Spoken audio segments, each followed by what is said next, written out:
Salut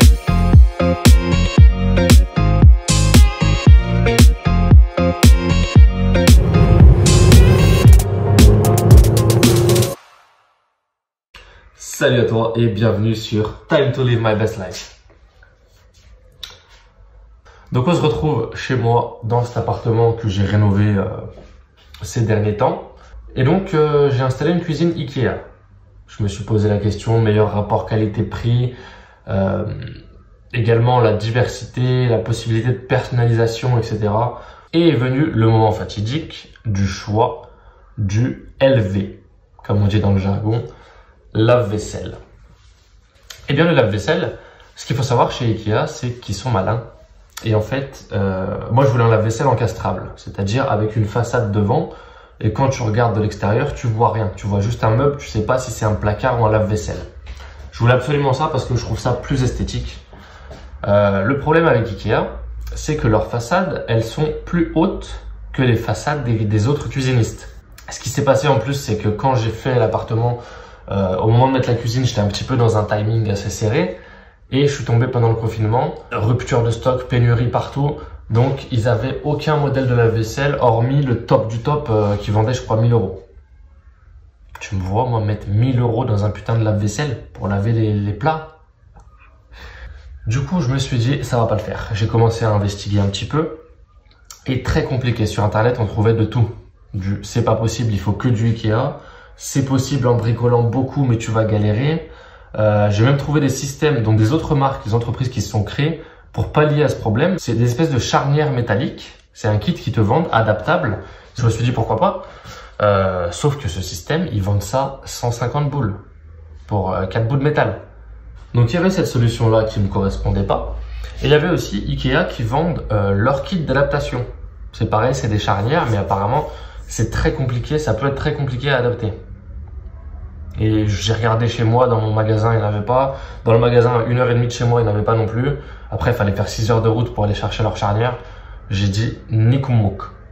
Nikoummouk. J'ai fait cet appart tout seul, j'y connaissais rien. J'ai appris à faire les murs, j'ai appris à faire la peinture, à faire les meubles. J'ai appris à faire de la plomberie, j'ai appris à faire de l'élec. Je me suis super bien démerdé pour tout. Pourquoi je serais pas capable de mettre une façade de lave-vaisselle? Donc j'ai dit, tu sais quoi, on y va, on tente et on verra bien. Donc ce que j'ai fait, sur un coup de tête, je suis allé chercher à Conforama à côté de chez moi. J'ai trouvé un bon lave-vaisselle milieu de gamme, 280 €. Donc bref, je suis allé chercher ce fameux lave-vaisselle et j'ai commencé à le ramener et je l'ai mis dans ma cuisine. Au départ, quand je mettais la façade dessus, bien entendu, c'était trop haut, ça passait pas, ça tapait en bas. Donc j'ai réfléchi un petit peu, je me suis dit, si au final tu mets ton lave-vaisselle plus bas que prévu, ça fait que ta façade va être un petit peu surélevée. Mais du coup, elle tapera pas en bas, vu qu'elle est relevée. C'est juste que là, tu auras un petit jeu. Entre les deux, tu auras un petit bout de façade en plus. Je vais te montrer en vidéo, tu vas bien comprendre. Je vais t'expliquer tout ça avec un dessin, tu comprendras beaucoup mieux. Donc ici, on a le sol. Le lave-vaisselle était posé un petit peu surélevé, comme ceci. Tac, donc là, on est en vue de profil. Ok, et ici, tu as la porte. Quand tu mettais la façade Ikea, en fait, le problème, c'est qu'elle était trop grande. Donc, si tu la mettais au même niveau, elle arrivait quasiment par terre. Ça, c'est la façade Ikea. Ce qui fait que quand tu voulais ouvrir ta porte, eh ben, la porte tapait ici, en fait. C'était impossible d'aller jusqu'en bas. Elle tapait sur le sol. Donc, ce que je me suis dit, ça va pas. Je me suis dit, pourquoi pas mettre le lave-vaisselle plus bas, donc c'est-à-dire le plus bas possible, au niveau du sol. Tu as toujours la porte ici. Et du coup, ta façade, au lieu qu'elle dépasse par le bas, elle dépassera par le haut. Donc la façade Ikea, en gros, ça fait ça. Ce qui fait que quand tu vas l'ouvrir cette fois-ci, elle sera au même niveau que la porte du lave-vaisselle. Et donc, aucun problème, elle tapera pas. Le seul petit, disons, inconvénient, c'est que là, tu auras un petit jour d'environ 6-7 cm. Ici, tu as un petit jour de cette taille-là. Mais hormis ça, eh ben, c'est une solution qui fonctionne. Donc, j'ai mis les pieds réglés au minimum, la façade comme ça, mais ça allait pas. C'était trop, le lave-vaisselle était encore trop haut. Donc, ce que j'ai fait, j'ai carrément enlevé les pieds, les 4 pieds, ce qui a permis de poser le lave-vaisselle carrément au ras du sol. Jusque là, pas de souci. Mon sol n'était pas droit bien sûr, donc j'ai mis des petites cales, que j'ai trouvées pour leur mettre d'aplomb, de niveau et d'aplomb. Ensuite, je suis allé foutre ma façade dessus. Donc façade taille standard, pas découpée bien entendu, parce que sinon ça se voit par rapport aux autres façades à côté, t'en auras une plus petite. Donc je suis allé mettre ma façade dessus, test, ouverture, fermeture, nickel, ça passait. Le seul truc, bon au final c'était pas grave, mais le seul truc c'est que quand tu ouvrais ton lave-vaisselle, en haut en fait tu avais un jour. On repasse sur mon carnet pour que je puisse t'expliquer cette fois-ci l'histoire du jour, l'espèce de petit jour. Donc on va passer en vue de face, ok?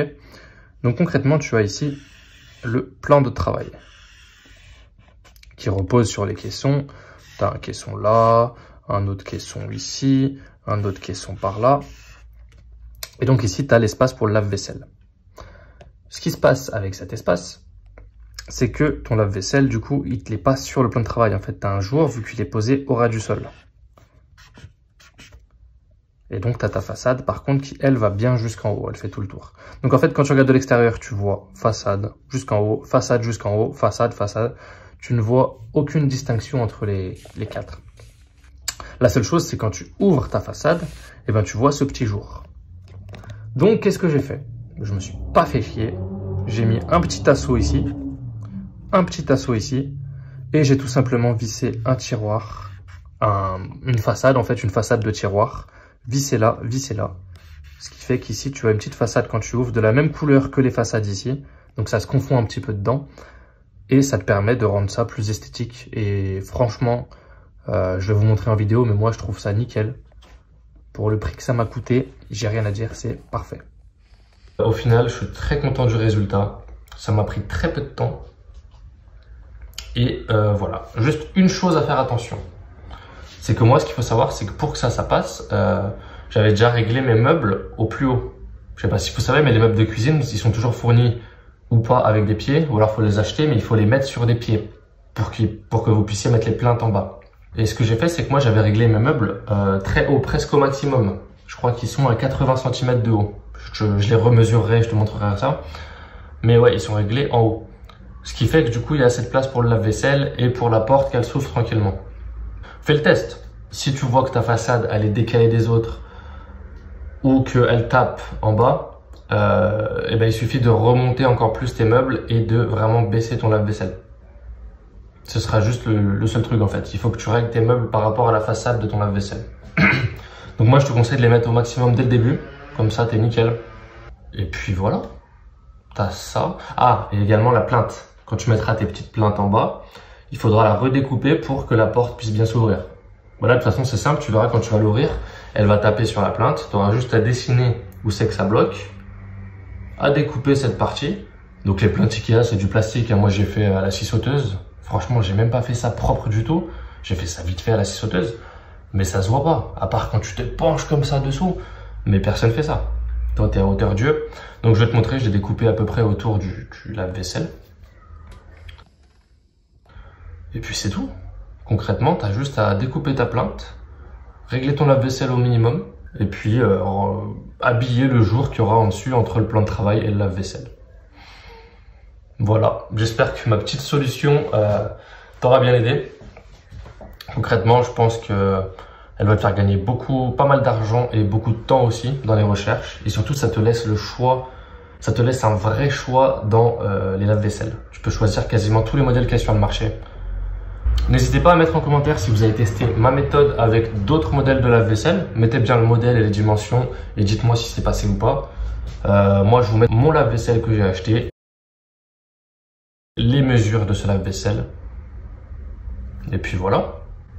J'espère que je vous ai ouvert un nouveau monde de possibilités dans le choix de votre lave-vaisselle et que ça vous a bien aidé en tout cas. Si ça vous a aidé, n'hésitez pas à ne pas vous abonner, à ne pas lâcher de commentaires, à ne pas lâcher de like. Et je vous dis à bientôt pour une prochaine vidéo. Ciao, ciao.